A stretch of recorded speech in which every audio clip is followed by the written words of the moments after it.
There are moments that divide a life into before and after, and Eleanor Ashworth had learned to mark hers by the precise instant her heart had shattered on a ballroom floor. She sat now in the fading afternoon light of their modest parlour, a needle moving through worn kid leather with the practiced efficiency of a woman who had learned to mend what once would have been discarded without thought, and she allowed herself to remember what she usually forbade her mind to revisit. The scent of wilting flowers drifted from a small vase on the window-sill, roses past their prime that she had purchased for a few pennies from a street vendor, because she could not bear a home without some living beauty,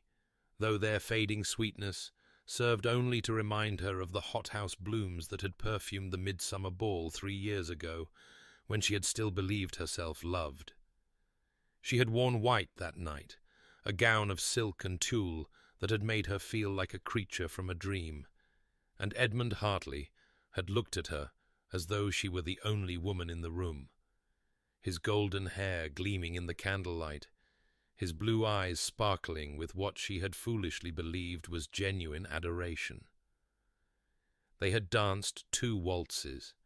and during the second he had whispered that he intended to speak with her father before the week was out, that she should prepare herself for a question that would change her life forever. She had floated through the next hour in a haze of joy, so complete it had felt almost holy. And then the whispers had begun, spreading through the ballroom like poison through water, and she had watched Edmund's face change as the news of her father's financial ruin reached his ears. He had stopped mid-waltz, stepped back from her as though she carried plague, and announced loudly enough for 50 guests to hear that he was afraid there had been a misunderstanding, that he could never attach himself to a family in such reduced circumstances. And surely she had not thought his attentions were serious. The laughter of the onlookers had been a physical thing, a weight pressing against her chest, and the walk across that endless ballroom floor alone, with every eye upon her and pity or malice in equal measure on every face, had been the longest journey of her life. She had vowed that night, standing in her chamber with the ruins of her dreams scattered around her like the petals of a crushed flower, that she would never again be foolish enough to believe in love, that safety would be enough, that respect would be enough, that she would not reach for more and have her hand slapped away. Her fingers rose now, unconsciously, to the hollow of her throat, where her mother's locket had once hung, the locket she had sold 6 months ago to pay the last of her father's most pressing debts, and she felt the familiar ache of its absence like a wound that would not heal. The parlour door opened, and her father entered, his frame stooped with guilt and age, an envelope trembling slightly in his thin fingers. "My dear girl," Thomas Ashworth said, his voice carrying the weight of 3 years of apology, "I have received an invitation to the Pemberton Spring Ball, sponsored by your cousin Harriet, and I confess I do not know whether to consider it a kindness or a cruelty." Eleanor set down her mending and rose to take the envelope from his hands, her grey-green eyes scanning the elegant script, and though her heart contracted with dread at the thought of returning to the world that had witnessed her humiliation, she summoned a smile for the father who had already suffered so much for his mistakes. "It is an opportunity, Papa," she said, her voice steady despite the fear coiling in her chest. "And we are not in a position to refuse opportunities, however uncomfortable they may prove." She did not add that the thought of entering another ballroom, of facing the whispers and the stares, and the memory of Edmund's cruel dismissal, made her want to retreat to her chamber and never emerge, for her father's guilt was burden enough without adding her own terror to his shoulders, and so she simply pressed a kiss to his weathered cheek and promised that she would write to accept before the evening post. The Pemberton Spring Ball glittered with 1,000 candles reflected in crystal chandeliers, and Eleanor Ashworth stood at the entrance to the grand ballroom, with her father's arm trembling beneath her gloved fingers, her modest gown of dove-grey silk a quiet statement of dignity rather than defeat. Her chestnut hair pinned in an elegant chignon that revealed the graceful column of her neck, and she drew a breath that felt like swallowing glass as she prepared to enter the world that had cast her out 3 years before. The whispers began before she had taken 10 steps into the room, a susurrus of speculation and memory that followed her like a shadow, and she felt the weight of every curious glance, every raised fan concealing murmured commentary, every pair of eyes that remembered the girl in white who had been abandoned on a dance floor and wondered what desperation had driven her to return. She kept her shoulders straight and her chin level, the posture of a woman who refused to be pitied, though her hand rose unconsciously to the hollow of her throat where her mother's locket should have hung, finding only bare skin and the rapid flutter of her pulse beneath her fingertips. The ballroom was warm, too warm, the press of bodies and the heat of countless candles creating an atmosphere that felt thick and difficult to breathe. And through the tall windows she could see clouds gathering on the horizon, dark masses that promised a storm before the night was through. She had accepted a glass of lemonade and positioned herself near a potted palm with her father when she saw him approaching, Edmund Hartley, his golden hair still artfully styled, his blue eyes still sparkling with that charm that never quite reached their depths, and on his arm walked Viola, the heiress he had chosen over love, her beauty brittle and her smile sharp as broken glass. "Miss Ashworth," Edmund said, his voice carrying just far enough to reach the ears of those nearby, "what an unexpected pleasure to see you venturing out again, though I confess I am surprised your circumstances allow for such entertainments. Or has your situation improved since last we spoke?" Eleanor felt the blood drain from her face, felt the echo of that long-ago humiliation rising in her chest like bile, but she summoned every ounce of dignity her mother had taught her, and met his gaze with steady, grey-green eyes. "I thank you for your concern, Lord Hartley," she replied, her voice quiet but clear, "though I find I require very little to be content, a blessing you might not understand." Something flickered in his expression, irritation perhaps at her refusal to crumble, and Viola laughed, a sound like crystal cracking. But Eleanor barely heard it because the room had begun to spin, the heat pressing against her like a living thing, the memories of that other ballroom overlapping with this one until she could not tell past from present, and thunder cracked outside the windows like the sound of her heart breaking all over again. Her hand flew to her throat, grasping for comfort that was not there, and she felt herself falling, the faces around her blurring into a wash of color and light, but before she could strike the floor, strong arms caught her, one hand cradling her head with surprising gentleness, and she was enveloped in a scent she had never known before. Sandalwood and cedar, with an undertone of leather, warm and masculine, and somehow safe. She looked up into grey eyes, dark as storm clouds, set in a stern face that seemed carved from granite, and then the darkness claimed her entirely. Eleanor returned to consciousness slowly, as though swimming upward through dark water toward a distant light, and the first thing she became aware of was the scent that had accompanied her into oblivion, that warm masculine fragrance of sandalwood and cedar that seemed to wrap around her like a protective cloak, followed by the sharp medicinal bite of smelling salts being waved beneath her nose by a woman's hand adorned with rings that spoke of wealth and consequence. She opened her eyes to find herself lying on a settee in a private sitting room, the sounds of the ball muffled by heavy doors,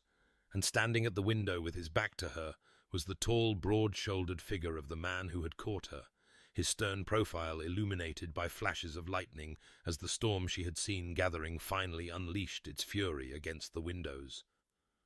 "Ah, she wakes,"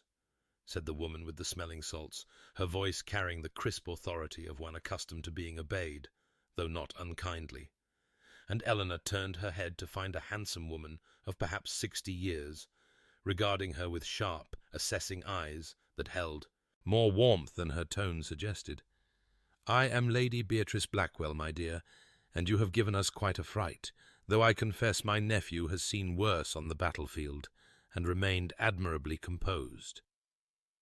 The man at the window turned at this, and Eleanor felt her cheeks flood with mortified heat as she struggled to sit upright, her hand flying instinctively to her bare throat, where her mother's locket should have offered comfort, and finding only the rapid beat of her own humiliation.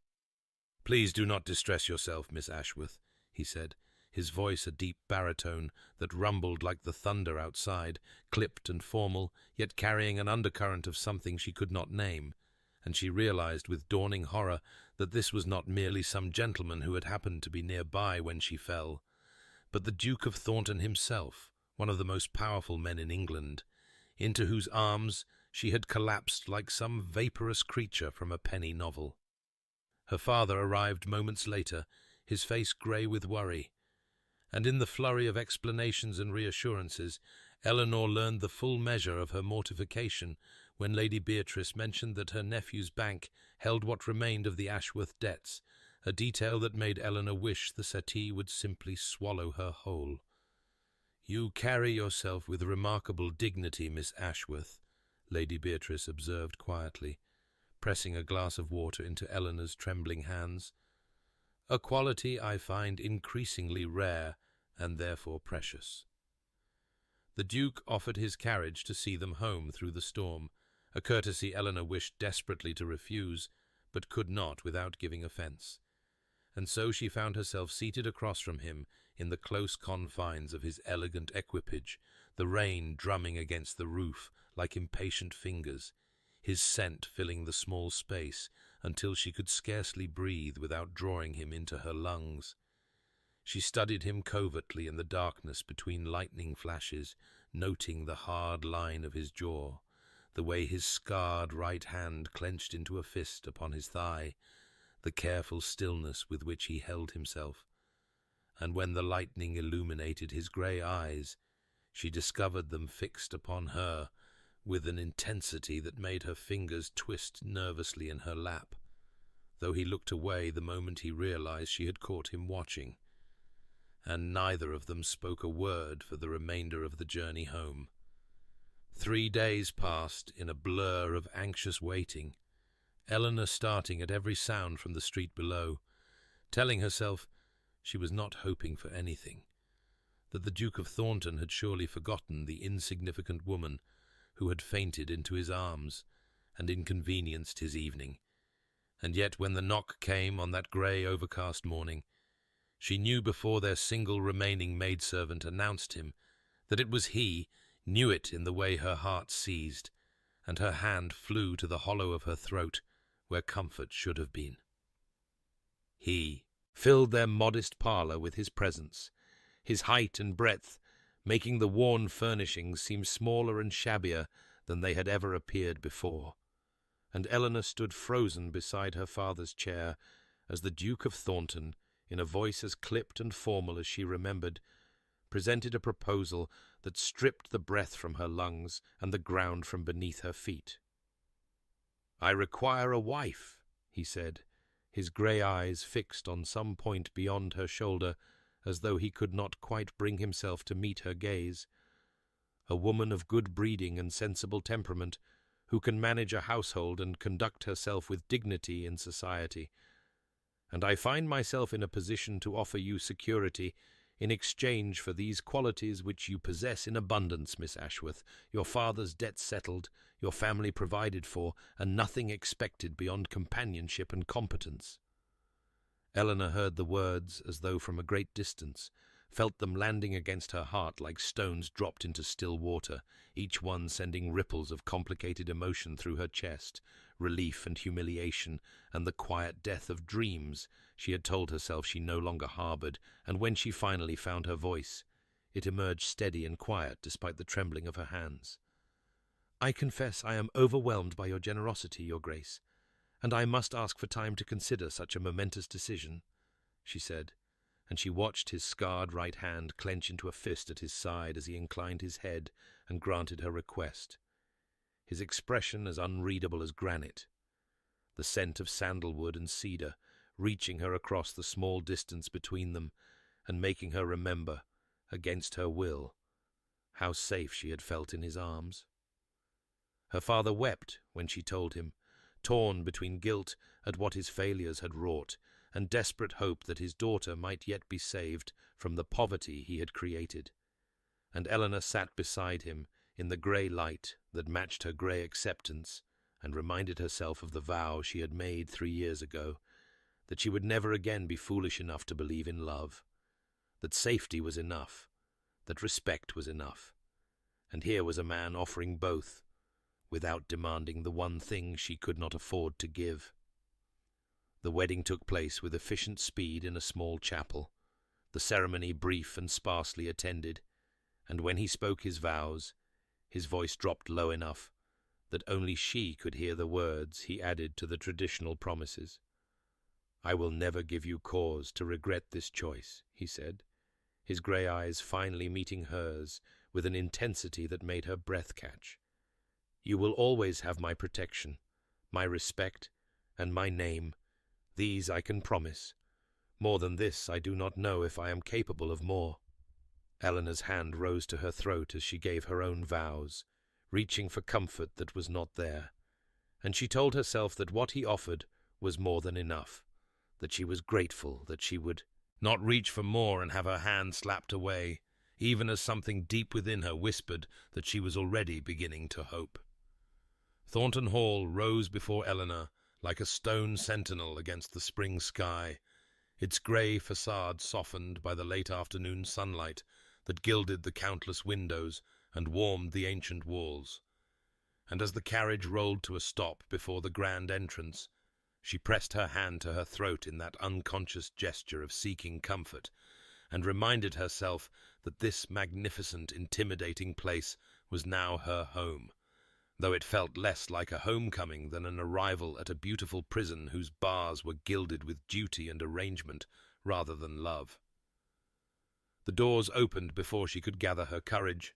and a woman of middle years with kind eyes and silver-threaked hair pulled back in a neat arrangement, stepped forward, her hands clasped before her in a manner that spoke of decades of service and quiet authority, and when she spoke her voice carried the warmth that the stone facade lacked. "Welcome to Thornton Hall, Your Grace," Mrs. Clara Hutton said, and Eleanor heard in those simple words a note of cautious hope,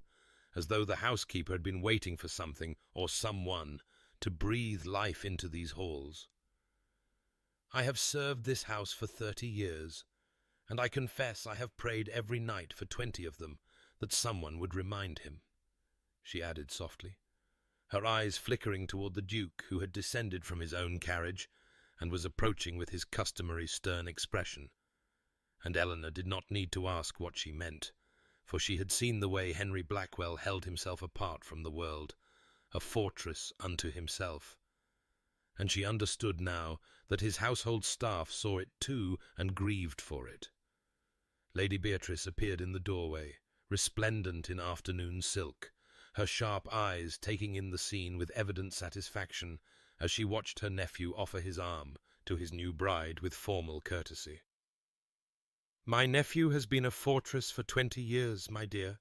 she murmured to Eleanor as they passed into the grand entrance hall, her voice pitched low enough that Henry could not hear. "But fortresses, I have observed,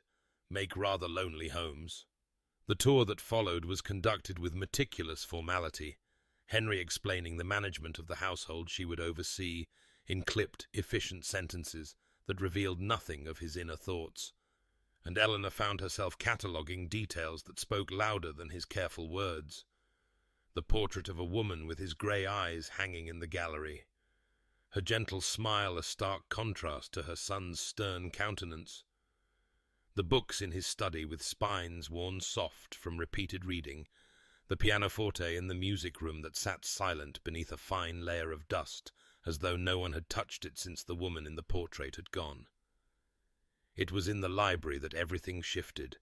that chamber of leather and paper and afternoon light where dust motes danced in golden beams streaming through tall windows, and Eleanor, reaching for a volume of poetry on a high shelf, caught her foot on the worn edge of an ancient carpet and stumbled, her heart lurching with the certainty of a graceless fall. but strong hands caught her elbow and steadied her, and suddenly he was close, so close that his scent of sandalwood and cedar enveloped her completely, and she felt his warmth through the thin sleeve of her dress, felt her pulse jump beneath his fingers in a betrayal she could not control. Neither of them spoke, the silence stretching between them like a held breath. And when he finally released her, his scarred right hand closed slowly into a fist at his side, as though he were fighting to contain something he dared not name, and Eleanor stood trembling among the books with her hand pressed to her racing heart, telling herself she would not reach for more, she would not hope, even as hope bloomed treacherously in her chest. In the doorway, unnoticed by either of them, Lady Beatrice watched with knowing eyes and leaned close to Mrs. Hutton, who had followed to ensure the new Duchess wanted for nothing. "Mark my words, Clara," she murmured, her lips curving with satisfaction. "That girl will be the unmaking of all his careful walls, and thank God for it." 2 weeks had passed since Eleanor had become the Duchess of Thornton. 2 weeks of learning the rhythms of a great house that seemed to hold its breath around her. And on this warm afternoon she found herself wandering the estate grounds with a basket over her arm,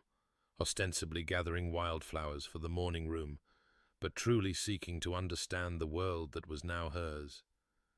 The tenant cottages with their neat gardens and freshly thatched roofs, the fields where workers tipped their caps to her with curious respect,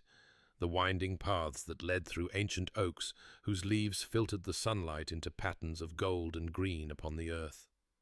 Mrs. Dawson, the wife of the head groundskeeper, had welcomed her into her cottage for tea, and spoken of the Duke with the careful words of one who wished to be honest without being unkind, saying that his Grace was a fair master, generous with repairs and swift to send the physician when illness struck,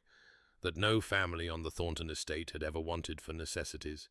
but that he was not one for warmth, not one for lingering to ask after children or remembering names, and Eleanor had nodded and sipped her tea and thought of the man who had caught her when she fell, whose hand had lingered 3 heartbeats too long on her elbow in the library, and wondered which version of him was true. She was walking near the edge of the estate, where the manicured grounds gave way to wilder growth, and a small stream cut through the land, when she heard it, a child's crying, high and frightened and desperate,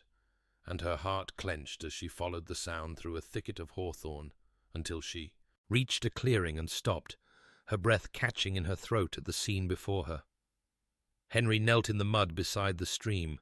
his fine riding clothes ruined beyond salvaging, his boots sunk deep in the mire, and before him stood a small boy of perhaps 4 years, tears streaming down his dirty face. And the Duke of Thornton, the man whom society called cold and whom his own tenants described as distant, was speaking in a voice so soft and gentle that Eleanor pressed her hand to her mouth to keep from making a sound. "There now, you are quite safe. I have you. Can you tell me your name, little one? Your mother must be worried, and we shall find her together," he murmured. And when the child only sobbed harder, he reached out with those large, capable hands, and lifted the boy as though he weighed nothing at all, settling him against his chest with an ease that spoke of instinct rather than practice. Uncaring of the mud that smeared across his waistcoat, his scarred hand cradling the child's head with a tenderness that made Eleanor's eyes burn with unexpected tears. She followed at a distance as he carried the boy toward the tenant cottages, watched as a woman came running with a cry of relief and terror mingled, watched as Henry transferred the child to his mother's arms with quiet reassurance, his voice clipped and formal now as he dismissed her tearful thanks with something approaching discomfort, saying only that the boy was unharmed and that she should see to him, and then he turned to walk away, and Eleanor saw his face in the afternoon light, saw the expression he wore when he thought no one was watching, something unguarded and almost tender, something that looked very much like longing, before it shuttered back behind the familiar mask of stern reserve, and she understood in that moment, with a clarity that shook her to her core, that he was not cold at all, that he had simply learned to be careful, that there was a vast difference between a man who could not feel and a man who had been taught that feeling was dangerous. And as she stood, hidden among the leaves, with her hand pressed to her racing heart, she felt the first true crack form in the defences she had built around herself, the first treacherous whisper that perhaps she had not been wrong to hope after all.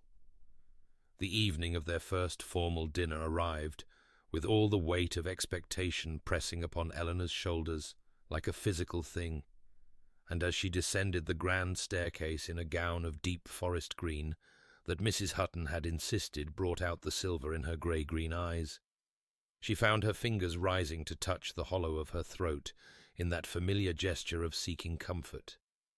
though tonight the bare skin there seemed less a reminder of loss than simply a habit she had not yet learned to break. Lady Beatrice intercepted her at the bottom of the stairs, resplendent in burgundy silk, her sharp eyes softening as she took in Eleanor's carefully composed expression and the slight tremor in her gloved hands. "You will be magnificent, my dear," she murmured, squeezing Eleanor's fingers with surprising warmth. "And if Lord Cromwell becomes too insufferable, which he invariably does, simply imagine him as the pompous partridge he so closely resembles, and you will find the evening passes much more pleasantly." Eleanor's startled laugh escaped before she could contain it, and she was still smiling when she entered the drawing-room to find Henry already present, his tall figure commanding in evening black, his grey eyes finding hers immediately with an expression she could not quite decipher, something watchful and intent that made her pulse quicken despite her determination to remain composed. The Cromwells arrived in a flurry of self-importance. Lord Cromwell, a florid man with an impressive waistcoat straining across his considerable middle and a voice that seemed incapable of modulation below a boom, his wife a faded woman who simpered and agreed with everything her husband said, as though her only purpose was to serve as his echo. Dinner was announced, and Eleanor took her place at the foot of the table with Henry at its head, the candlelight casting warm shadows across the silver and crystal, the scent of roasted pheasant and fresh bread mingling with the delicate fragrance of the hothouse flowers Mrs. Hutton had arranged with such care. And for the first hour she fulfilled her duties admirably, guiding conversation, ensuring glasses were filled, deflecting Lord Cromwell's more outrageous pronouncements with diplomatic murmurs that neither agreed nor offended. It was during the third course that Lord Cromwell launched into an extended account of his hunting prowess, describing in exhaustive detail a stag he had pursued across 3 counties, and as the tale grew increasingly improbable, featuring feats of horsemanship that would have challenged a circus performer, and marksmanship that bordered on the mythological, Eleanor caught Henry's eye across the length of the table, and saw there a flicker of something that looked remarkably like shared suffering. And before she could stop herself, she leaned slightly toward him and murmured,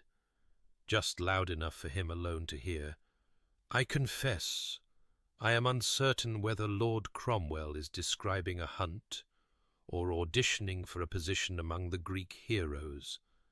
though I suspect even Odysseus would find his journey home less eventful." The sound that escaped Henry was extraordinary, a laugh that seemed to surprise him as much as anyone, rich and warm and utterly unguarded, transforming his stern features into something almost boyish, as his grey eyes crinkled at the corners and his whole face opened with genuine mirth, and the entire table fell silent as every head turned toward the Duke of Thornton, who had not laughed, truly laughed, in anyone's memory. Lady Beatrice's face bloomed with satisfaction. Lord Cromwell looked bewildered, and Eleanor simply stared, her heart doing something complicated in her chest as she witnessed the man behind the fortress walls, the man who knelt in mud for frightened children and planted camellias for a wife he barely knew, and Henry met her gaze with his smile still lingering. his grey eyes warm as storm clouds breaking into light, and said softly, "Forgive me. I had forgotten I knew how to do that." And for the rest of the evening something had shifted between them, some invisible barrier grown thinner, and when their eyes met across the candlelit table, Eleanor no longer saw a stern stranger, but the beginning of something she dared not name. 5 weeks had passed since Eleanor had spoken her vows in that quiet ceremony. 5 weeks of learning and adjusting and slowly, imperceptibly, becoming something she had not expected to become. And on this beautiful spring morning, she sat across from her husband at the breakfast table in the morning room, where sunlight streamed through tall windows and painted golden rectangles upon the polished floor, a cup of tea cooling in her hands as she listened to him describe a dispute between 2 tenant farmers over a boundary stone that had apparently stood in the same location for 3 generations without incident, until one farmer's prize sow had taken to rooting beneath it. "And now," Henry continued, the corner of his mouth twitching in what she had learned to recognize as suppressed amusement, "both men insist the stone has been moved by the other, though neither can explain how a boulder of such considerable size might have been relocated without anyone noticing, and I am expected to render judgment as though I possess some mystical ability to divine the original intentions of their great-grandfathers." Eleanor laughed, the sound coming easily now, in a way it would not have done even 2 weeks ago, and she found herself suggesting that perhaps the sow herself should be called as a witness, given that she seemed to be the only party with intimate knowledge of the stone's foundations, and Henry's grey eyes warmed with that light she had come to watch for, that softening that transformed his stern features into something that made her breath catch in ways she tried very hard not to examine too closely. These morning meals had become a ritual neither of them acknowledged aloud, this quiet hour before the day's duties claimed them, where conversation wandered from estate matters to books they were reading, to memories that surfaced unbidden, and Eleanor had shared more of herself in these sunlit mornings than she had intended, speaking of her mother's garden and her father's library, and the way spring had always felt like a promise when she was young, and Henry listened with that intense attention of his, rarely interrupting, occasionally asking a question that proved he remembered every word she had ever spoken. After breakfast, she found herself drawn to explore the conservatory, that glass-walled paradise she had glimpsed but never properly visited, and as she pushed open the heavy door, the warmth enveloped her like an embrace, humid and fragrant and alive with growing things, and she wandered through banks of orchids and trailing ferns and flowers she could not name, marveling at the abundance until she turned a corner and stopped, her hand flying to her heart as though to contain something that threatened to overflow. White camellias, dozens of them, perhaps hundreds, their perfect waxy blooms glowing like captured moonlight in the spring sunshine that poured through the glass above, their scent rising around her in a cloud of memory so powerful that for a moment she was a child again in her mother's garden, watching gentle hands arrange those same blooms in a crystal vase, hearing a beloved voice explain that camellias meant admiration and devotion, and that they had been her grandmother's favorite too. "Beautiful, aren't they, Your Grace?" said a voice behind her, and Eleanor turned to find the head gardener, an elderly man named Mr. Thorne,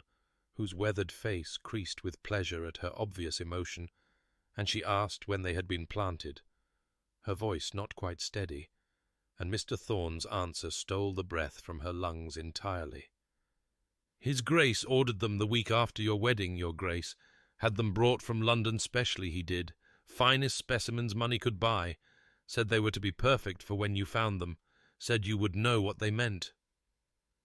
Eleanor stood among the blooms with tears burning in her eyes. Tears she blinked back fiercely, even as her hand pressed harder against her heart, and she remembered mentioning camellias once, just once, in passing, during one of those morning conversations she had thought were merely pleasant. And he had listened, he had remembered. He had said nothing at all, but had quietly filled a conservatory with her mother's flowers and waited for her to discover them. and as the scent of white camellias wrapped around her like an embrace. She felt something shift in her chest, some wall she had built beginning to crumble, and she understood with terrifying clarity that she was in very great danger of falling in love with her husband. 7 weeks into her marriage, Eleanor had grown accustomed to the rhythms of Thornton Hall, to the particular creak of the third stair, and the way moonlight fell through the tall windows of the gallery, and the distant chime of the grandfather clock in the main hall, marking the passage of hours she should have spent sleeping. But on this night sleep would not come, no matter how she turned in her sheets or how firmly she closed her eyes.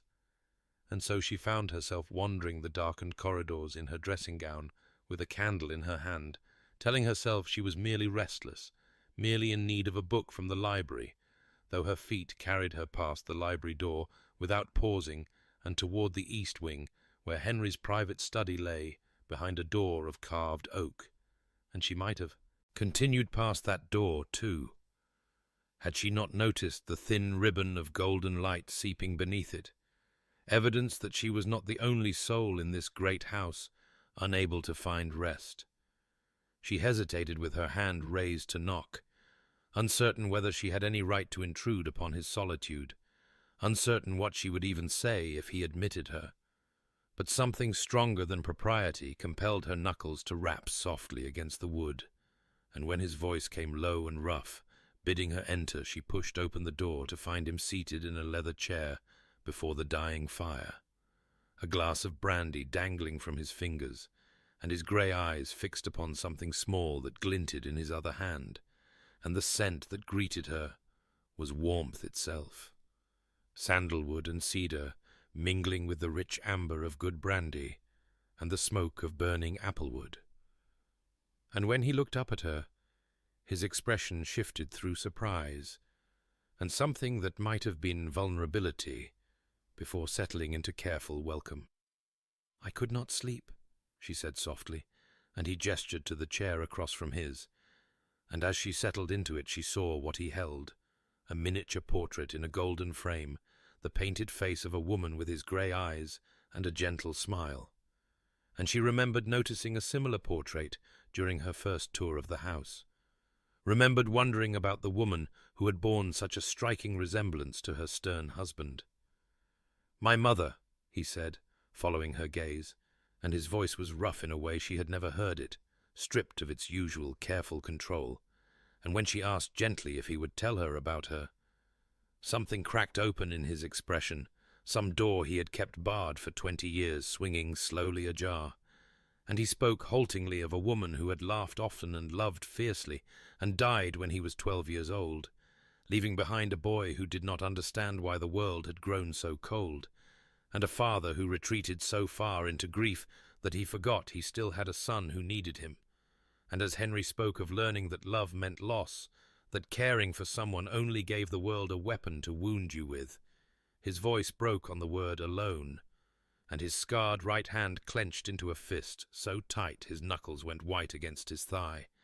and Eleanor did something she had never dared, something that felt as natural as breathing and as terrifying as stepping off a cliff. She reached across the space between them and laid her hand over his clenched fist, saying nothing, offering no words of comfort because she understood that some griefs were too deep for words, and she simply stayed, her palm warm against his whitened knuckles, and for a long moment neither of them moved, the fire crackling softly and the candles burning low and the great house silent around them, until slowly, so slowly she might have imagined it,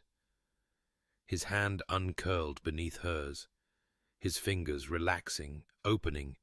and then turning to lace through her own. And they sat like that in the fire-lit darkness until the candles guttered and died, two people who had both learned to build walls, discovering that some walls were meant to fall. 9 weeks into her marriage, Eleanor had ceased to mark the days as she once had, ceased to count the hours until she might reasonably retire to her chamber and escape the strange new life she had stumbled into, because somewhere between the morning conversations and the evening readings, and the quiet moments that accumulated like snowfall, soft and imperceptible, until suddenly the landscape had transformed entirely. She had stopped wanting to escape at all, and on this golden early summer morning she sat in the library that had become their library, curled in the window seat with a volume of poetry open in her lap. Though she had not turned a page in nearly a quarter hour, her attention instead fixed upon her husband, where he sat at his desk attending to correspondence, watching the way sunlight caught the silver threading through his dark hair, and the way his brow furrowed slightly when he encountered something that displeased him, and the way his mouth softened, almost imperceptibly, when he glanced up and caught her watching. And she looked away quickly, heat rising to her cheeks, but not before she saw the corner of his lips curve upward in what she had learned to recognize as his private smile, the one he seemed to reserve for her alone. Later that morning, he appeared in the doorway of the small sitting room, where she was reviewing household accounts with Mrs. Hutton, and without preamble he crossed to her and placed something on the table beside her ledger, a length of ribbon, the precise grey-green of a winter sea. And when she looked up at him in surprise, he merely said that he had noticed her old hair ribbons were worn, and that this colour had reminded him of something, though he could not say what. And then he was gone before she could find words to thank him, and Mrs. Hutton's knowing smile made Eleanor's cheeks burn, even as her fingers traced the silk that matched her eyes so exactly it might have been dyed to order, which of course it had been, because he noticed everything and said nothing, and showed his care in ways that bypassed words entirely. And she thought of the camellias blooming in the conservatory, and the book of sonnets that had appeared on her nightstand last week, and the way he always seemed to know when she needed tea or silence or distraction, and her heart performed that peculiar stutter it had developed lately whenever she allowed herself to think too carefully about what all of it might mean. That afternoon they rode together to the village, a duty he had begun including her in these past weeks, and as they walked through the narrow streets with his hand warm and steady at the small of her back, guiding her around puddles and uneven cobblestones, with an attentiveness that seemed as natural to him as breathing, she observed how the villagers responded to them, the genuine warmth in their greetings, the way old Mrs. Caldwell pressed her hand and declared that the Duke had chosen well, the way the blacksmith's wife curtsied with real pleasure and mentioned that his Grace had sent the physician when her youngest had taken ill last month and refused any payment, and Eleanor saw her husband through their eyes, not the cold, stern duke that society whispered about, but a man who cared deeply and showed it through deed rather than word. And when a small girl with tangled curls broke free from her mother and pressed a fistful of wildflowers into Eleanor's hands, purple clover and white yarrow and yellow buttercups, crushed and wilting, but offered with such earnest joy that Eleanor's throat tightened. She looked up to find Henry watching her with an expression that stole the breath from her lungs, something raw and wondering in those grey eyes that warmed like storm clouds breaking. And she clutched the flowers to her heart without thinking, and watched his gaze follow the gesture, and saw his scarred hand clench once at his side before deliberately relaxing. And neither of them spoke, but something passed between them that felt like a promise. That night, alone in her chamber with the wildflowers pressed in a book, and the grey-green ribbon threaded through her unbound hair, Eleanor stood at her window, watching moonlight silver the gardens below, and finally allowed herself to name the truth she had been running from since that night in his study when his hand had uncurled beneath hers, since the morning she had found a conservatory full of her mother's flowers, since perhaps the very first moment she had opened her eyes to find him watching over her with those fierce grey eyes, and known somehow that she was safe. And the truth was this: she was falling in love with her husband, had perhaps already fallen, was perhaps so deep in love that she could no longer see the surface, and she remembered the vow she had made to herself 3 years ago on a ballroom floor, the promise that she would never again be foolish enough to believe in love, that safety was enough, that respect was enough, that she would not reach for more and have her hand slapped away, and she pressed her palm to the hollow of her throat where her mother's locket had once hung, and understood with terrifying clarity that she had already broken that promise, had shattered it as thoroughly as Edmund Hartley had once shattered her heart. Except this time she had done it to herself. This time she had no one to blame but her own foolish, hopeful heart that had looked at a stern-faced duke with gentle hands and seen something worth believing in. And as she stood there trembling in the moonlight, she did not know whether to weep or laugh, did not know whether this love, growing wild and unstoppable in her chest, was the greatest gift she had ever received, or simply a new and more exquisite way to be destroyed. 10 weeks into her marriage, Eleanor stood before the gilt-framed mirror in her chamber at Thornton Hall, while Mrs. Hutton fastened the last of the tiny pearl buttons that traced the length of her spine, and the woman reflected back at her was almost unrecognizable from the pale, desperate creature who had fainted into a stranger's arms at the Pemberton Spring Ball. For this woman wore a gown of midnight blue silk that shimmered like starlight when she moved, and a silver bracelet set with a grey pearl that caught the candlelight with every gesture, and an expression that hovered somewhere between terror and determination. And when Henry appeared in the doorway in his evening clothes, tall and broad-shouldered, and so impossibly handsome that her breath caught in her throat, his grey eyes travelled over her with an intensity that made her skin warm beneath the silk, and for a moment neither of them spoke until he crossed to her and lifted her gloved hand to his lips and murmured against her knuckles that she was magnificent, and she wanted to believe him, wanted desperately to carry that certainty with her into the glittering battlefield that awaited them. But as their carriage rolled through the summer twilight toward the Kensington estate, where the summer ball blazed with 1,000 candles, she felt the old familiar dread coiling in her stomach like a living thing, because this was not just any society event, but her first return to the world that had witnessed her complete humiliation, the world that had watched Edmund Hartley abandon her on a dance floor, and whispered behind their fans as she walked alone through a sea of pitying stares. And when she confessed as much to Henry in the darkness of the carriage, her voice barely above a whisper, he reached across the space between them and took her hand in his scarred palm warm and steady against her trembling fingers,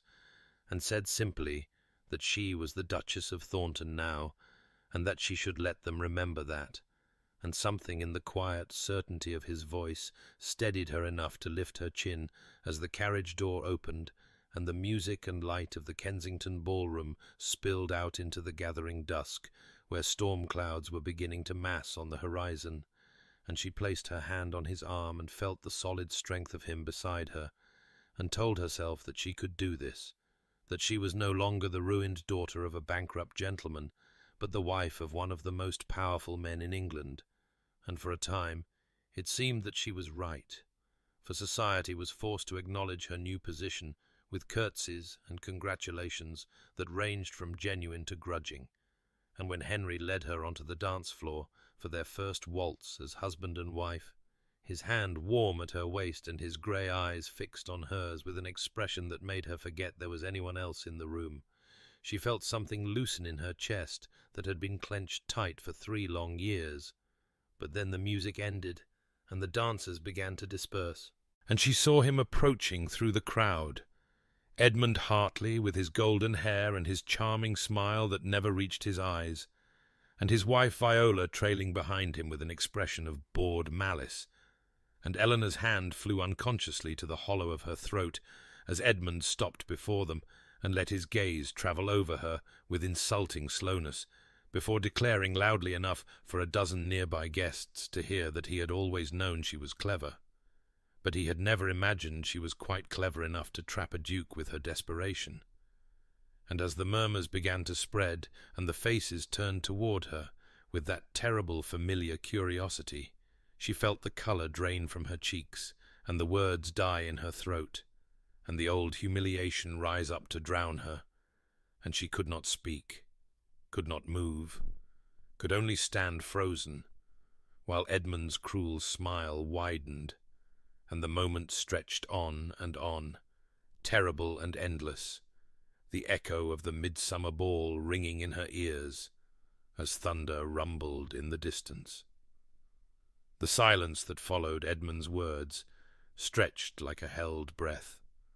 the ballroom suspended in that terrible moment of collective anticipation, and Eleanor felt herself dissolving into the old familiar shame, felt herself becoming once again the ruined girl on the midsummer ball floor. But then Henry moved, a single step forward that somehow commanded the attention of every soul in the room, and when he spoke, his voice was not loud, but it carried with the cold precision of a blade being drawn, each word deliberate and devastating as he addressed the man who had dared to insult his wife. "Hartley," he said, and the name fell like a stone into still water. "I find myself curious about the source of your confidence, given that your own circumstances are so widely known to be precarious. Your debts mounting despite your wife's fortune, your investments failed, your reputation as a fortune hunter so thoroughly established that not a single respectable family in England would permit their daughter within speaking distance of you, and yet here you stand, casting aspersions upon a woman whose worth you were too blind and too mercenary to recognize when you had the chance to claim it." Edmund's face had gone the color of old parchment, his charming smile frozen into something grotesque,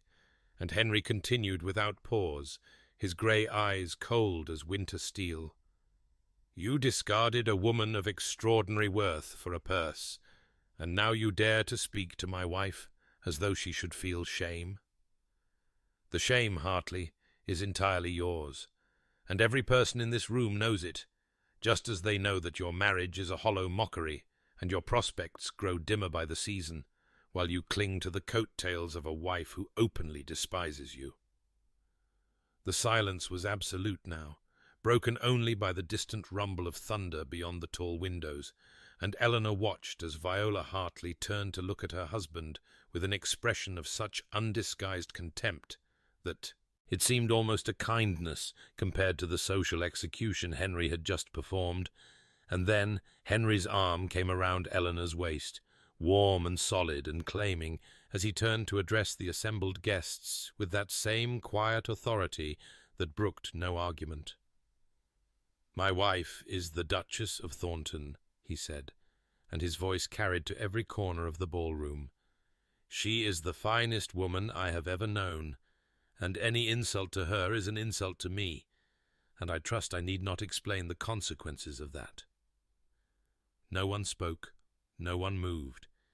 and then Henry was guiding Eleanor toward the dance floor with gentle, inexorable purpose, and the orchestra, recognizing their cue with the instinct of musicians who understood the currents of power, struck up a waltz, and Eleanor found herself in her husband's arms, trembling so violently she was not certain her legs would hold her, dancing alone in the center of the floor, while 100 pairs of eyes watched, and the thunder rolled closer, and the world she had feared for 3 long years rearranged itself around her. "You did not need to do that," she whispered, her voice catching on something that might have been tears or laughter or both. "Yes," Henry said, his grey eyes fierce on hers with an intensity that stole what remained of her breath. "I did." And as other couples began to join them on the floor, as society reorganized itself around this new reality in which the Duchess of Thornton was not to be trifled with, Eleanor looked up at the man who had just defended her honor before all the world, and felt the last of her careful walls crumble into dust, because this was not protection born of duty or respect offered from obligation. This was something far more terrifying and wonderful, and though neither of them had spoken the words, she knew with sudden blazing certainty that she was not the only one who had broken their vow. The carriage jolted into motion as the first true fury of the storm broke over them, rain lashing against the windows with such violence that the world beyond became nothing but streaks of water and darkness. And inside this small enclosed space that smelled of sandalwood and cedar and the lingering dampness of the summer night, Eleanor found herself unable to maintain the composure she had clung to so desperately on the dance floor, her whole body beginning to tremble with the force of everything she had suppressed, while 100 pairs of eyes watched her waltz in the arms of a man who had just dismantled her tormentor before all of society, and when she tried to speak, her voice broke on the first word, a sound somewhere between gratitude and grief that seemed to startle them both in the intimate darkness. "What you did," she managed, pressing her gloved fingers to her lips, as though she could hold back the flood of emotion threatening to overwhelm her. "What you said to him, I cannot. You must understand that no one has ever—" But she could not finish, could not find words adequate to express what it had meant to watch someone stand between her and her shame, to hear her worth proclaimed in a voice that permitted no argument. And she saw his scarred hand clench against his thigh in that gesture she had come to know so well, the gesture that meant he was fighting something he did not know how to express. And when he spoke, his voice was gruff with discomfort. "It was nothing more than the truth," he said, turning his face toward the rain-streaked window, as though the storm outside was easier to face than whatever he saw in her eyes. Any man would have done the same. But Eleanor shook her head, emboldened by the darkness and the intimacy and the wild, reckless hope that was beating against her ribs like a caged bird. And she asked the question that had been burning in her chest since the moment he had stepped forward in that ballroom, asked him why he had truly done it. Not the reason he would give society, but the reason that lived beneath his careful walls. And the silence that followed, stretched so long she thought he would not answer at all, until he drew a breath that seemed to cost him something and said, "Because you are worth defending. Because no one should speak to you that way. Because—" And then he stopped, his jaw tightening, his hand clenching so hard she could see the white of his knuckles even in the dim carriage light. And he could not finish, could not say whatever word hovered on the edge of his tongue. But Eleanor saw the truth in his grey eyes when he finally turned to look at her, saw something fierce and frightened and achingly tender that matched the impossible feeling swelling in her own chest. And neither of them spoke again, until the carriage rolled to a stop before Thornton Hall, and they hurried through the rain into the entrance hall, where servants waited with candles and concerned murmurs about the storm. And Eleanor thought the moment had passed, thought they would retreat to their separate chambers and their separate silences as they had done every night for 10 weeks. But then his hand caught hers as she turned toward the stairs, his fingers warm and slightly unsteady against her own. And when she looked back at him, his expression was stripped of every defense he had ever built, raw and vulnerable and so beautiful, it made her heart ache. "Eleanor," he said, and the sound of her Christian name in his voice, spoken for the first time without title or formality, was like a key turning in a lock she had not known was closed. "I meant every word." He lifted her hand to his lips with a tenderness that belied the strength of his grip, pressed a kiss to her knuckles that burned through the silk of her glove, and then released her and walked away toward his own chambers without looking back.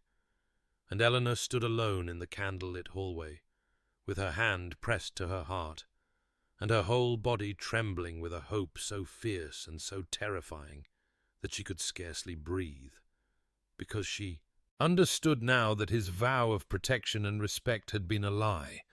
not in its promise but in its limitation, and whatever existed between them had already grown into something far more dangerous and wonderful than either of them had intended. The week that followed, the Kensington ball, passed in a kind of exquisite agony that Eleanor could neither escape nor bring herself to end, for everything had changed between them, and yet nothing had changed at all, their routines continuing with the same outward rhythm of breakfast conversations and evening readings and quiet walks through the summer gardens, while beneath the surface something vast and unspoken trembled like heat lightning on the horizon, and she found herself acutely aware of his presence in ways that bordered on torment. The way his hand brushed hers when he passed her a book in the library, sending sparks racing up her arm. The way she would look up from her embroidery to find his grey eyes fixed upon her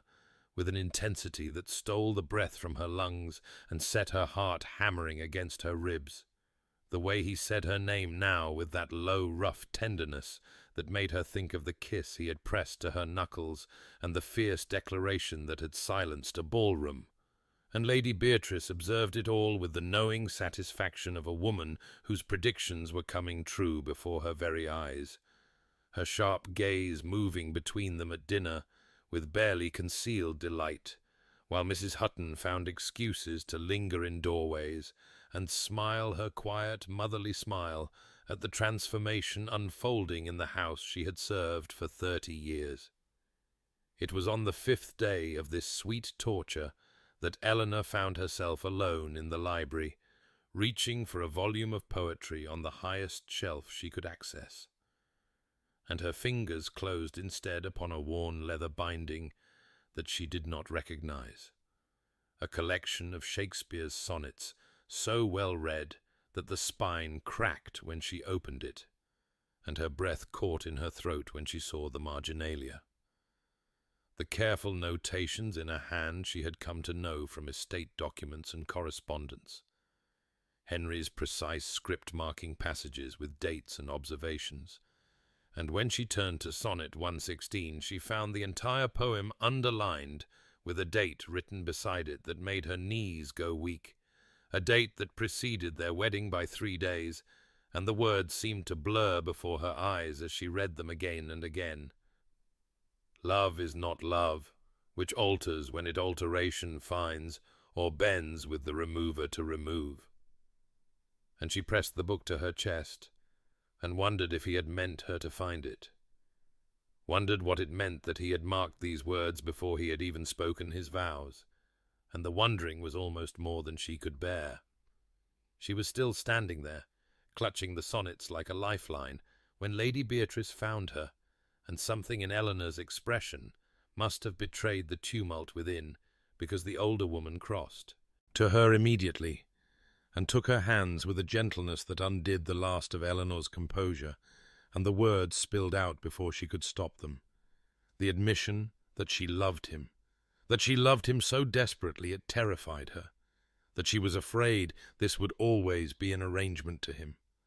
that she had broken her vow never to believe in love, and now she stood on the precipice of having her heart shattered once more, and Lady Beatrice listened with those sharp, knowing eyes softening into something like tender amusement before she squeezed Eleanor's trembling fingers and said, "My dear girl, my nephew has been in love with you since the moment you fainted into his arms. He simply has no idea how to say it, but I have watched him build walls for 20 years, and I have never seen anyone bring them down the way you do. So you must be patient with him, and brave enough for both of you, because he will find the words eventually. And when he does, I suspect they will be worth the waiting."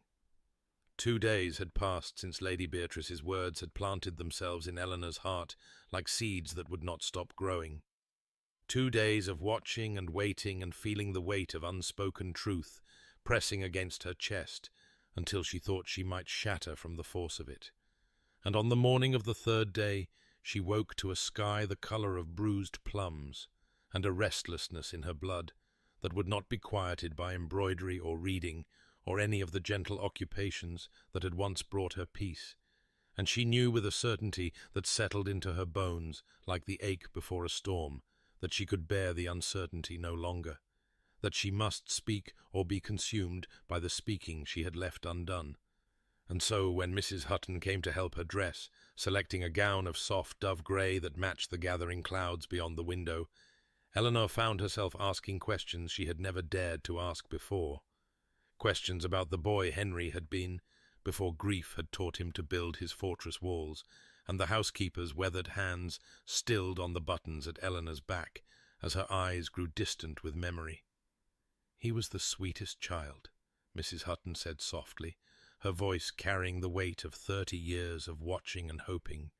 always bringing me flowers from the garden, always wanting to know if the kitchen maids were happy, if the stable boys had enough to eat, and when his mother died, something in him went quiet, and when his father turned cold, something in him closed like a door being locked from the inside. And I have prayed every night for 20 years that someone would come along brave enough to reach him, someone who would not give up when he pushed them away. She met Eleanor's eyes in the mirror with an intensity that made Eleanor's breath catch. He needs someone who will not give up, Your Grace, and I believe you are that someone, if you will only trust yourself enough to try. Eleanor descended the stairs with Mrs. Hutton's words echoing in her heart, determined to find Henry and speak the truth that burned in her chest, but the footman informed her that his Grace had ridden out at dawn to inspect storm damage on the far reaches of the estate, and was not expected to return until evening, and so she was left to wait with the storm clouds gathering on the horizon and the air growing heavy and electric with the promise of rain, and she paced the morning room until she could pace no longer, her hand rising again and again to the hollow of her throat, where the silver bracelet now rested against her pulse, the grey pearl warm from her skin, and finally her restless feet carried her to the conservatory, where the white camellias bloomed in glorious profusion, their scent rising to meet her like an embrace as she pushed open the glass door and stepped into the humid warmth. And she stood among the flowers he had planted for her, the flowers that meant he had been listening when she thought no one heard. And she touched the velvet petals with trembling fingers, and knew with absolute certainty that this was where she would tell him, here among the blooms that proved he had loved her, before either of them had known the word for what grew between them. And she would wait for him here, wait for as long as it took, because some truths were worth any amount of waiting, and some loves were worth any amount of risk. The storm broke with a fury that seemed to mirror the tempest in Eleanor's heart. Rain hammering against the glass roof of the conservatory, in sheets so thick that the world beyond became nothing but silver and shadow, and she stood among the white camellias, with her hands pressed to her chest, and her pulse racing as lightning split the darkening sky and illuminated the blooms around her in brilliant flashes that made them glow like pale ghosts. And she had been waiting for what felt like hours, though it could not have been more than one, the scent of the flowers rising around her in waves that mingled with the electric charge of the storm, until she could hardly breathe for the weight of anticipation pressing against her ribs. And then she heard it, the sound of the conservatory door being thrown open, and she turned to find him, standing there in the doorway with rain streaming from his dark hair, and his riding clothes soaked through and clinging to the broad shoulders she had memorized in stolen glances across breakfast tables and candle-lit dinners. And his grey eyes found hers across the humid space with an intensity that made her knees threaten to buckle. And he said her name, just her name, Eleanor, in that low, rough voice that had haunted her dreams. And then he was moving toward her through the camellias, heedless of the water he dripped across the flagstones, saying, "I had to find you. I rode back through the storm, because I could not bear another hour of not telling you." And she could not speak, could only watch him approach with her heart in her, throat and tears already burning behind her eyes. And when he stopped before her, close enough that she could smell the rain on his skin mingling with that beloved scent of sandalwood and cedar, his scarred hand was trembling at his side as he struggled to find words that had clearly been building in him for months. "Love is not love, which alters when it alteration finds," he said, his voice breaking on the familiar words. "I marked that sonnet 3 days before our wedding, because I knew even then, Eleanor, I knew what you were to me, even when I told myself this was merely an arrangement, and I have been a coward, the worst kind of coward, because I made you a vow that I would give you protection and respect and my name, and that I did not know if I was capable of more, but that was a lie. Not the protection or the respect, but the rest of it, because I am capable of so much more. I am capable of everything. I love you, Eleanor. I have loved you since you stood in my arms at that wretched ball, and looked at me with those grey-green eyes like a winter sea. And I have been too afraid to tell you, because loving someone gives the world a weapon against you, and I have spent 20 years making certain no one would ever have that power over me again. But you have it. You have had it since the beginning, and I cannot pretend otherwise for one more moment." The tears were streaming down her cheeks now, and she reached up to touch his face with fingers that shook, and she said, "I broke my vow too. The vow I made never to believe in love again. I broke it for you. I love you, Henry. I love you so much. It terrifies me, and I am grateful and overwhelmed, and I do not have words grand enough for what I feel." And his hands came up to cradle her face, those large, gentle hands that she had watched comfort a lost child and clench against emotion and reach for her in the darkness of a carriage. And he kissed her, finally, at last, his lips soft and reverent against hers as the thunder rolled overhead and the lightning flashed through the glass, and the scent of camellias surrounded them like a blessing. And when they broke apart, breathless and trembling, she saw through the rain-streaked glass that the storm was breaking, golden light spilling through the clouds, as if the heavens themselves were acknowledging what had finally been spoken aloud. They remained in the conservatory as the storm retreated across the hills, the violence of the rain softening to a gentle patter, and then to silence, and the clouds parted to reveal the first trembling stars of evening, while Eleanor stood in the circle of Henry's arms, with her cheek pressed against his damp chest, and his heartbeat steady beneath her ear. And they talked as they had never talked before, words spilling from them like water finally released from a dam. And he told her about the morning after their wedding, when he had clasped the silver bracelet around her wrist, how he had commissioned it the very day he proposed, because even then he had known she deserved something beautiful, something that would rest against her pulse and remind her that someone had noticed the color of her eyes.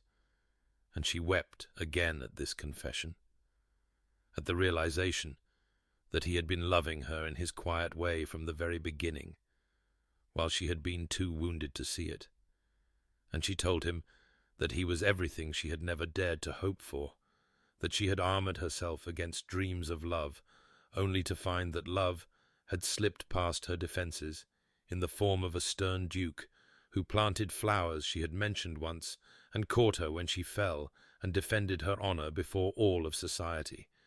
And his arms tightened around her as she spoke. And when the stars had fully emerged and the conservatory had grown cool with the passing of the storm, he took her hand and led her through the quiet house where the candles had been lit against the darkness and the servants had discreetly vanished, and they climbed the stairs together in a silence that trembled with anticipation. And when they reached the door of her chambers, he stopped, his grey eyes searching her face with an intensity that made her breath catch, and he said in that low, rough voice that had become the sound of safety itself, "I will not presume, Eleanor, this must be your choice." And she looked up at this man who had given her protection and respect, and his name and so much more. This man who had broken down his fortress walls for her. And she took his scarred hand in both of hers and drew him across the threshold, saying, "You are my choice, Henry. You have been my choice since you caught me when I fell." And the door closed behind them, and the stars wheeled slowly past the window as they came together at last, tender and passionate and reverent, his hands trembling as they learned the geography of her skin, her fingers tracing the scar across his palm that had once clenched against feeling, and now lay open and relaxed against the small of her back. And when it was over, and they lay tangled together in the silver starlight with his scent of sandalwood and cedar surrounding her like a benediction, he whispered her name against her hair, "Eleanor, my Eleanor." And she knew that she had found at last the home she had been searching for, not in the grand halls of Thornton, or the modest parlour of her girlhood, but here in the arms of a man who had chosen her, who would always choose her, whose love had been patient enough to wait until she was brave enough to reach for it. 2 weeks had passed since the storm that had broken both the summer sky and the walls around their hearts, and Thornton Hall had transformed into something Eleanor would not have recognized on that first anxious afternoon when she had arrived as a bride in name only. For now the great stone house seemed to breathe with warmth and laughter, the very air softened by the change that had come over its master, and she watched him across the breakfast table on this golden morning, as he smiled at something Lady Beatrice said, a real smile that crinkled the corners of his grey eyes and made him look younger than his years, and his hand rested on Eleanor's wrist as it so often did now, his thumb tracing absent circles over the silver bracelet with its grey pearl that caught the morning light, and Mrs. Hutton moved through the room with tears perpetually threatening at the corners of her eyes, exchanging glances with the footman and the maids, who had all noticed how their stern duke had become a man transformed, how he laughed openly and touched his wife constantly, and looked at her as though she had hung the very stars he had whispered her name beneath. And when Mr. Thomas Ashworth arrived that afternoon to see his daughter before the evening's grand gala, he stood in the doorway of the drawing-room and watched Henry press a kiss to Eleanor's temple while she reviewed the seating arrangements, and the old man's eyes filled with tears that spilled down his weathered cheeks as he said in a voice thick with emotion, "I have given you nothing but trouble, my dear girl, but God has given you this, and I am grateful beyond words." And Eleanor embraced her father, while Henry stood by with his scarred hand relaxed at his side, no longer clenched against feeling, but open and ready to reach for her, as it always was now. Lady Beatrice surveyed the scene from her chair by the window with the satisfaction of a woman whose predictions had come gloriously true, declaring to Mrs. Hutton, "I told you, Clara, that girl would be the unmaking of all his careful walls, and look at him now, look at them both."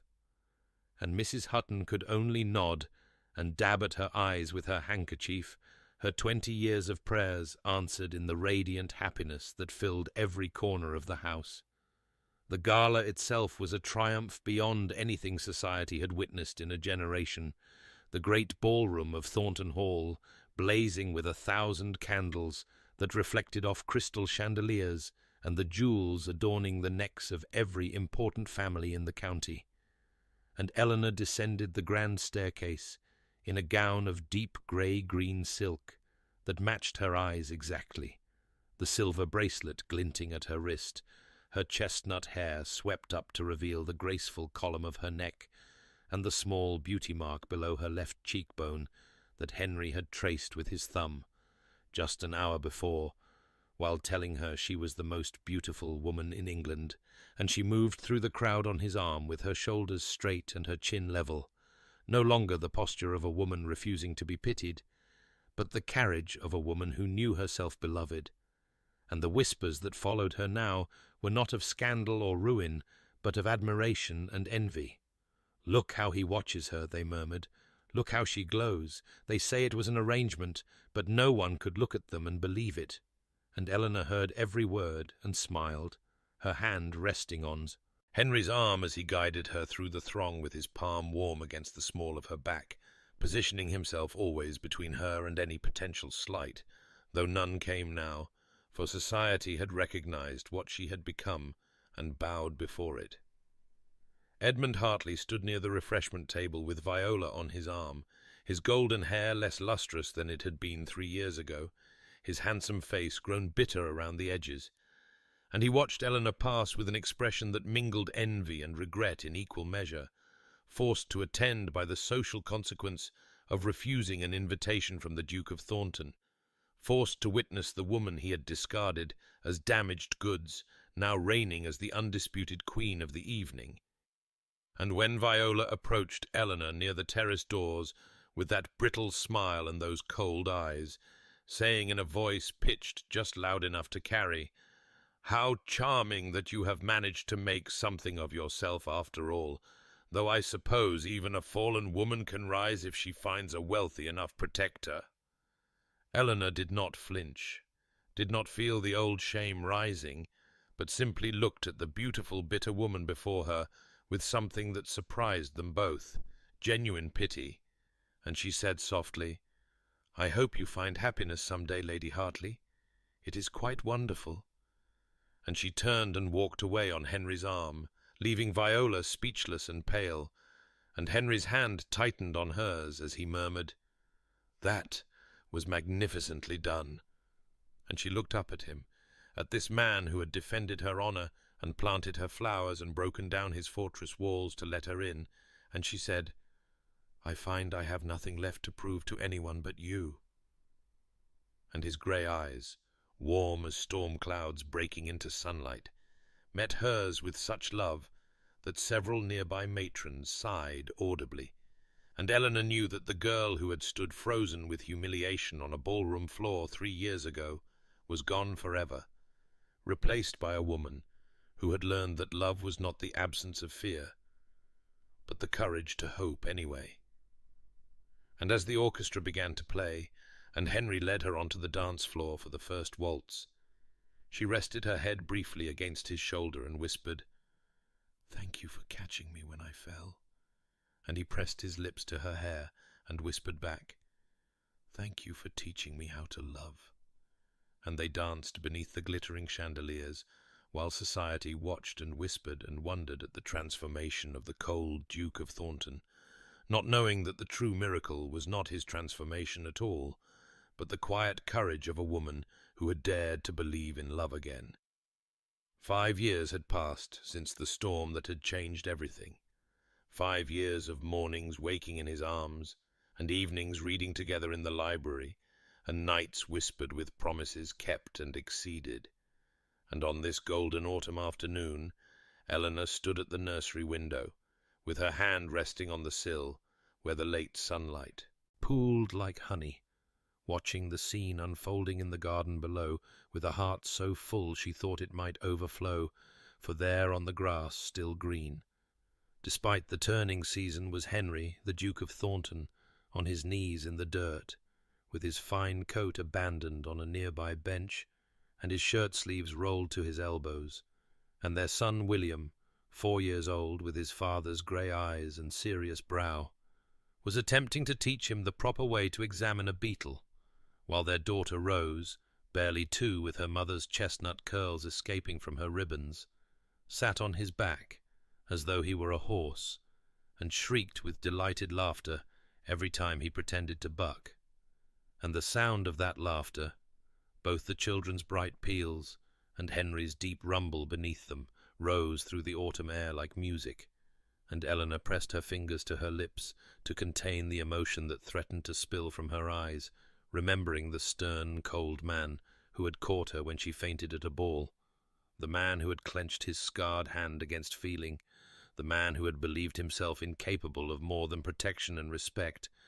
And here he was now crawling through the grass with a beetle in his palm and a daughter on his back, and joy written across every line of his face. Behind her the nursery door opened and Lady Beatrice entered, older now, her hair gone fully silver, but her eyes as sharp as ever, and she came to stand beside Eleanor at the window and watched the scene below with satisfaction evident in every feature, saying, "I told Clara Hutton the day you arrived that you would be the unmaking of all his walls, and look at him now, look at what you have made of him." And Eleanor shook her head gently. "I only loved him. He did the rest himself." But Lady Beatrice snorted in that inelegant way she had. "Nonsense, child. You taught him that love was safe, and that is no small thing." In the library, Mr. Thomas Ashworth sat in a chair by the fire with young William on his knee,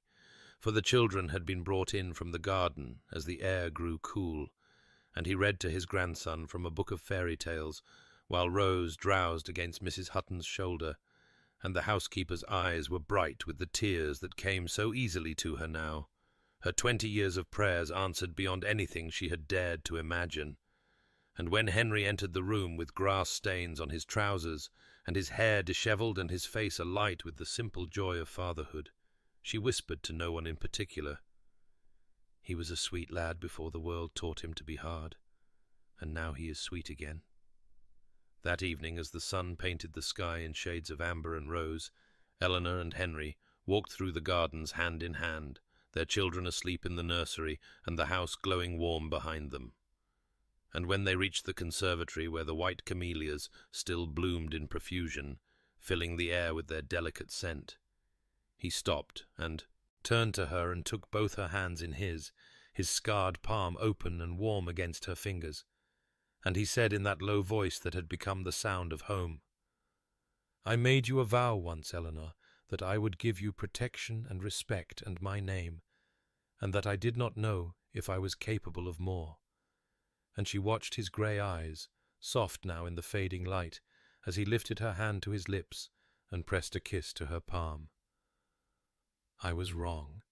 I was capable of so much more. I was capable of everything. You taught me that." And she stepped into his arms and laid her head against his chest, where his heart beat steady and sure. And she said, "You taught me to believe in love again, and that is everything."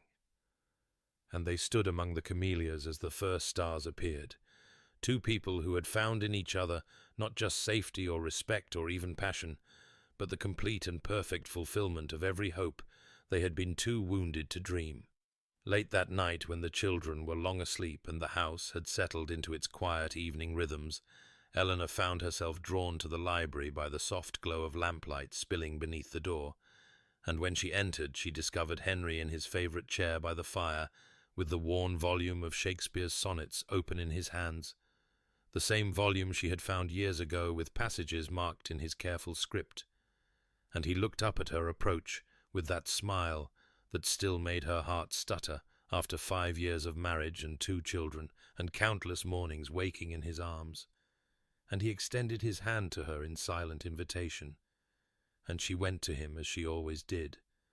curling against his side in the wide chair, with her head resting on his shoulder, and the scent of sandalwood and cedar wrapping around her like the embrace of home itself. And he began to read aloud in that deep voice that rumbled through his chest and into her very bones. "Let me, not to the marriage of true minds, admit impediments. Love is not love which alters when it alteration finds, or bends with the remover to remove." And Eleanor joined him for the final lines, their voices twining together in the firelit room. "If this be error, and upon me proved, I never writ, nor no man ever loved." And when the words faded into the crackle of flames and the soft tick of the grandfather clock, they sat in comfortable silence with his scarred hand open and relaxed against her back. And Eleanor thought of the journey that had brought her here, from the shattered woman who had stood frozen with humiliation on a ballroom floor, to the beloved Duchess, who now wore a silver bracelet set with a grey pearl, and walked through life on the arm of a man who had planted white camellias simply because she had mentioned once that her mother loved them, and she remembered her vow never to believe in love again, that desperate promise made in the ashes of Edmund Hartley's cruelty, and she was grateful beyond words that she had broken it, grateful for Lady Beatrice's sharp wisdom and Mrs. Hutton's faithful prayers, and her father's gentle hope, grateful most of all for her own courage in reaching for a man who had hidden behind fortress walls for 20 years. And she understood now what she could not have known then, that love was not the absence of fear, but the choice to hope anyway. Not the guarantee of safety, but the willingness to be vulnerable. Not the certainty of happy endings, but the courage to begin. And as Henry pressed a kiss to her hair, and whispered her name like a prayer as he always did, Eleanor sent a silent thought outward to anyone who might be listening to her story. Anyone who had ever stood shattered on their own ballroom floor. Anyone who had vowed never to believe again. And she wished them the courage to break that vow, the wisdom to recognize love when it caught them in steady arms, the patience to let trust build slowly through small gestures and quiet moments, because the greatest loves, she had learned, were not the ones that blazed brightest at first sight, but the ones that grew from respect into trust, into passion, into the complete and perfect fulfillment of every hope. And if her story had given anyone the courage to believe that such love was possible, then every moment of heartbreak had been worth the journey to this library, this fire, this man, this life. And Eleanor closed her eyes against Henry's shoulder and smiled, content in the knowledge that some stories do not merely end happily, but continue happily, day after day, year after year, love after love, forever.